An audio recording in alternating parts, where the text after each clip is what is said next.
Salatullah salamullah ala taha rasulillah. Salatullah salamullah ala yasin habibillah. Salatullah salamullah ala taha rasulillah. Salatullah salamullah ala yasin habibillah. Allahumma salli ala sayyidina Muhammad. Assalamualaikum warahmatullahi wabarakatuh. Hamdan wa syukran lillah.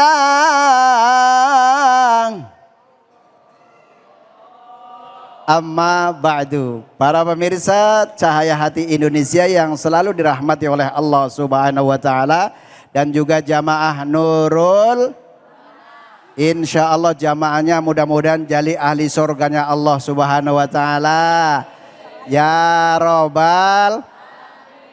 Di awal banyak sekali sudah dibicarakan, yaitu kita tidak boleh menyebarkan yaitu berita bohong. Makanya Allah Subhanahu wa taala menjelaskan di dalam surah An-Nur ayat 17. Bang.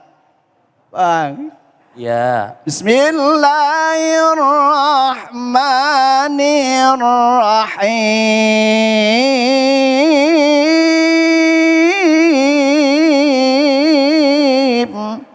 Allah. Ya'idukumullah an taqudan abada.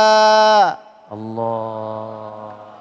Dalam akhir ayat sadaqallahul azim, Allah Subhanahu wa taala menjelaskan ya'idukumullah. Allah akan memperingatkan kepada kita, kepada siapa? Agar hambanya Allah jangan selalu berbuat kebohong. Anta'uda, agar kamu kembali limithlihi, kepada yang lebih baik. Jangan suka memfitnah orang. Kata Allah, in kuntum mu'minin. Allah. Jika kalian beriman, maka jangan suka menyebar berita yang tidak jelas. Apa ancamannya? Ketika kita membuat berita bohong, fitnah, itu azabnya sangat pedih. Apalagi fitnah, mohon maaf, fitnah itu kata Allah, al fitnatu asyaddu minal qatl. Fitnah itu lebih kejam dari pembunuh. Mengapa demikian? Karena kalau memfitnah itu membunuhnya pelan-pelan, Bo. Ya Allah, ngomongin tetangga difitnah jelek. Itu makanya ketika kita membuat fitnah itu sama dikatakan dengan orang yang membunuh, maka kita jangan sekali-kali memfitnah kepada orang lah. Ya Allah, ini ancamannya. Kalau misalkan kita fitnah temannya, itu kenapa dikatakan seperti orang membunuh hidup-hidup? Mohon maaf. Kalau kita selalu ngomongin tetangga, ya Pak ya, ngomongin tetangga itu membunuh karakter, mohon maaf. Mendingan langsung mati, Bu. Mendingan langsung, enggak ada omongan lagi kan? Makanya Masya Allah, karena apa? Mohon maaf kepada orang yang membuat hoak, orang yang membuat berita bohong, semuanya bakal mati. Orang miskin, orang kaya, mati. Raja-raja, mati. Rakyat biasa, mati. Kiai, Ustadz, Munawir. Loh, kenceng amat, ya Allah. Subhanallah. Nih Allah memperingatkan kepada kita jangan sekali-kali kita berbuat kebohongan. Dan juga orang yang beriman nanti akan mendapatkan ujian juga. Ini mohon maaf, kebohongan karena keimanan kita itu bisa diukur. Pertama, imannya orang yang taklid, percaya aja dah sama dia, nggak perlu bukti. Ada yang begitu?